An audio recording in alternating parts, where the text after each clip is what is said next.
Hello दोस्तों, कैसे हैं आप सब। आज फिर हम एक नई वीडियो लाए हैं और जो भारत के क्रांतिकारी प्रमुख संगठन हैं उनका एक संगठन है मित्र मेला और अभिनव भारत। और ये बहुत ही इम्पोर्टेंट संगठन है क्योंकि जितने भी टॉपिक हैं भारत के आधुनिक इतिहास में वहाँ से पर्सन जरूर आते हैं और ये बहुत ही इम्पोर्टेंट है। तो चलिए देखते हैं इसके बारे में प्रमुख प्रमुख तथ्य नंबरवार सी। तो चलिए दोस्तों शुरू करते हैं। मित्र मेला अभिनव भारत, ठीक है। इसकी स्थापना गणेश उत्सव मनाने के सिलसिले में 1899 को बीडी सावरकर ने नासिक में, कहाँ सी, नासिक में मित्र मेला की स्थापना की। कहाँ सी करी, मतलब कि इसकी स्थापना गणेश उत्सव मनाने के सिलसिले में 1899 को बीडी सावरकर ने नासिक में मित्र मेले की स्थापना करी। मित्र मेले की स्थापना करी नासिक में, ठीक है, 1899 में। चलिए आगे अगला पॉइंट देखते हैं। मित्र मेला ही 1904 को अभिनव भारत के रूप में बदल गया। मतलब ये पहले मित्र मेला बनाया और उसके फिर 5 साल बाद क्या हो गया, अभिनव भारत। महाराष्ट्र में यह सबसे पहले स्थान पर था, ठीक है। मतलब जितनी भी गतिविधि थी या जितने भी कार्य हो रहे थे उनमें सबसे बड़ा या सबसे अच्छा संगठन कौन सा था उस टाइम, महाराष्ट्र में अभिनव भारत, मतलब कि मित्र मेला, ठीक है। चलिए अगला पॉइंट, यह मेजनी के तरुण इटली के सदृश एक गुप्त संस्था थी। किसी संस्था थी ये, गुप्त संस्था। किसके समान थी, मेजनी के तरुण इटली के सदृश, ठीक है। गणेश सावरकर इसके प्रमुख थे। 9 जून 1919 को नासिक के एक जिला दंडनायक डीएम ने उनको काले पानी की सजा दे दी, ठीक है। पांडुरंग महादेव बापट को बम बनाने के, कौन बना रहा है बम, पांडुरंग महादेव बापट को बम बनाने के लिए पेरिस भेजा गया था। ये इसके सदस्य थे। अच्छा, एक आदमी था बापट और ये कहाँ भेज दिया था इन्होंने, बम बनाने के लिए, क्योंकि बम बनाना बनी था, पैसे इतने थे नहीं। तो अब पैसे इतने थे नहीं, ये भेज दिया कहाँ सी, पेरिस। पेरिस मतलब फ्रांस।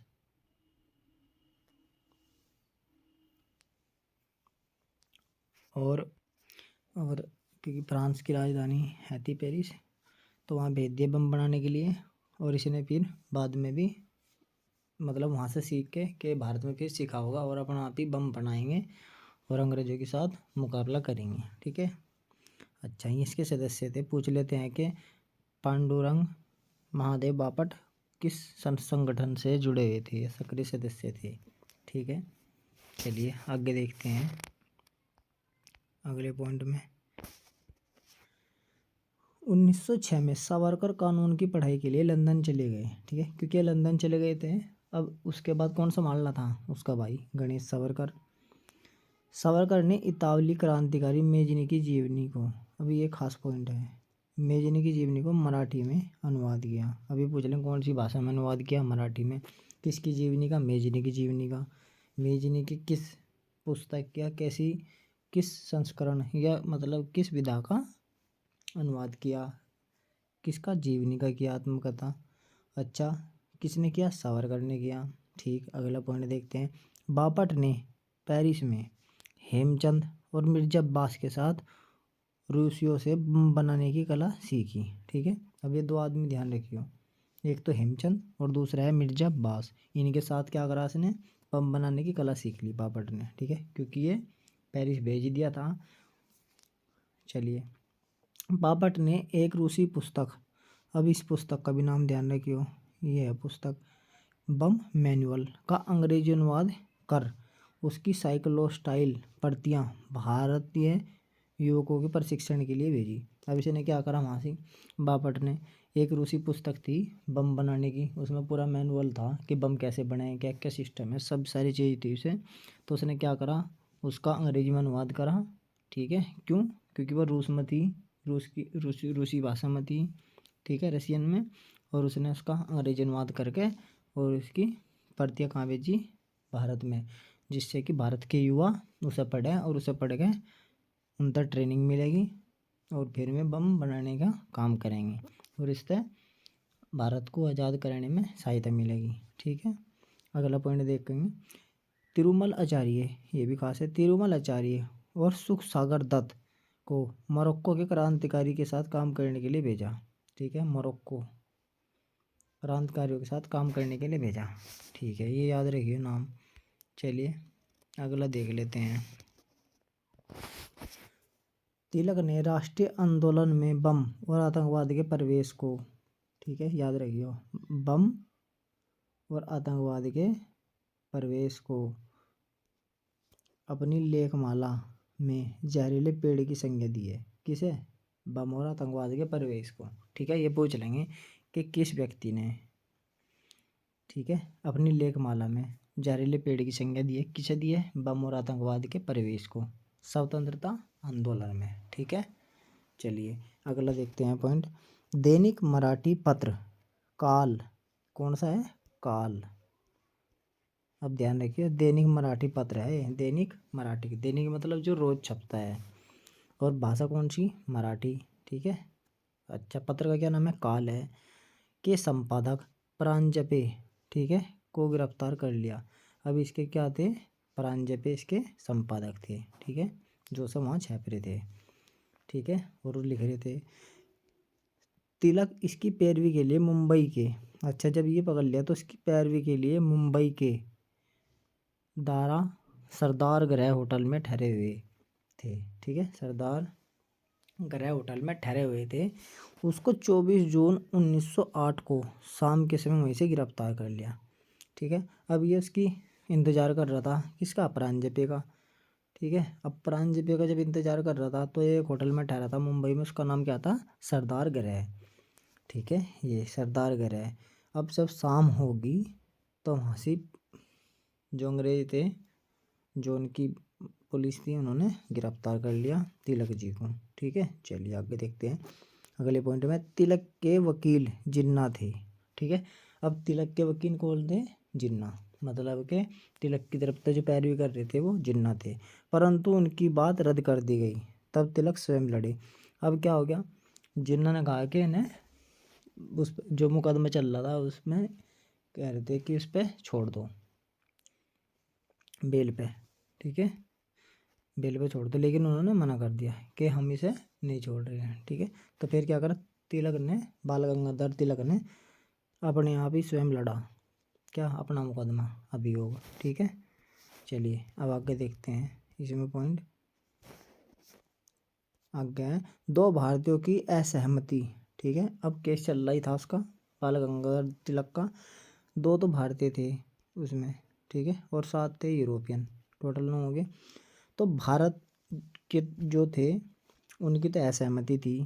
ठीक है, और 7 यूरोपियन की सहमति के साथ तिलक को 6 साल का कैद और 1000 रुपये का जुर्माना लगाया गया।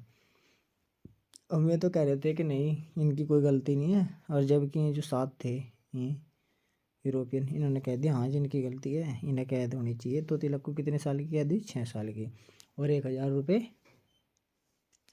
जुर्माना। ठीक है, चलिए इसके विरोध में मुंबई बाजार बंद हुए। अब इसके विरोध में क्या हो गया? मुंबई बाजार बंद हो गया। 80 कपड़ा मिले और रेल मजदूरों ने 6 दिन तक हड़ताल की। ठीक है, अब इसके विरोध में मुंबई का जो बाजार था वो बंद हो गया। 80 कपड़े की मिल थी वो भी बंद होगी, और रेल मजदूरों ने 6 दिन की क्या करी? हड़ताल करी। ठीक है, चलिए अब देखते हैं आगे। सरकार ने दमन करते हैं, अब सरकार ने जो हड़ताल लगी थी इसका दमन करते ख़त्म करते 16 मजदूर तो मर गए इस दौरान ही, और 50 गंभीर रूप से घायल हो गए। चलिए अगला आगे देखेंगे अगला पॉइंट। गोखले ने भारतीय सचिव मार्ले को सूचना दी कि तिलक का संबंध सावरकर और बापट से है। ठीक है, ये अब ये तो इसे अपना प्रमुख बनाना चाह रहे थे भारत वाले जो संगठन वाले थे गोखले को, लेकिन गोखले ने मना कर दिया, और जो सचिव था भारत का उस टाइम माले, उसको सूचना दी कि तिलक का संबंध सावरकर और बापट से है। ठीक है, अब आगे देखते हैं क्या होता है। तो अब इसमें क्या हुआ? मित्र मेला के लिए कविताओं की 2 पुस्तकें लिखने के लिए जून 1909 में गणेश सावरकर को आजीवन कारावास निर्वासन का दंड दे दिया। 2 पुस्तकें, 2 मित्र मेला के लिए। ठीक है, मित्र मेला के लिए कविताओं की 2 पुस्तकों के लिए क्या कर दिया 1909 में गणेश सावरकर को आजीवन कारावास दे दिया। चलिए आगे देखते हैं। जैक्सन ने एक किसान को अपनी गाड़ी के नीचे दबाकर मार डालने वाले इंजीनियर विलियम को रिहा कर दिया। ठीक है, किसने कर दिया रिहा? जैक्सन ने। ठीक है, एक किसान की हत्या करी थी गाड़ी के नीचे दबा के, किसने? एक इंजीनियर था अंग्रेजी का विलियमसन। ठीक है, उसको रिहा कर दिया। अब देख लो इसमें जो आगे ये है नासिक षड्यंत्र केस। अब ये क्या था नासिक षड्यंत्र केस, इसके बारे में देख लेंगे। चलिए देखते हैं।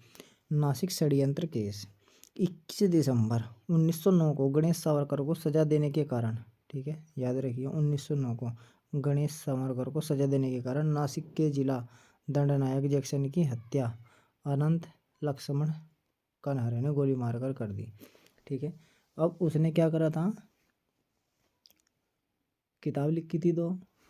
अब जब उसने 2 किताबें लिखी उसके ही विरोध में मित्रमेला के लिए लिखी थी, उसे आजीवन की कारावास दे दी। और जब आजीवन की कारावास दे दी तो अनंत लक्ष्मण कन्हरे हैं, इन्होंने बहुत ही गुस्सा आया और इन्होंने क्या करा, जिसने सजा दी थी दंडनायक जैक्सन इसका नाम है, इसकी गोली मार के हत्या कर दी। ये नासिक का डीएम था। ठीक है, अच्छा आगे देखते हैं। इस हत्या के कारण अनंत लक्ष्मण कन्हरे, करसनजी गोपाल कर्वे और विनायक देशपांडे को 19 अप्रैल 1911 को फांसी दी गई।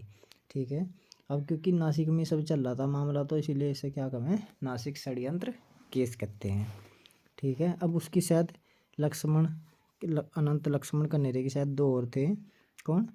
विनायक देशपांडे और करसनजी गोपाल कर्वे।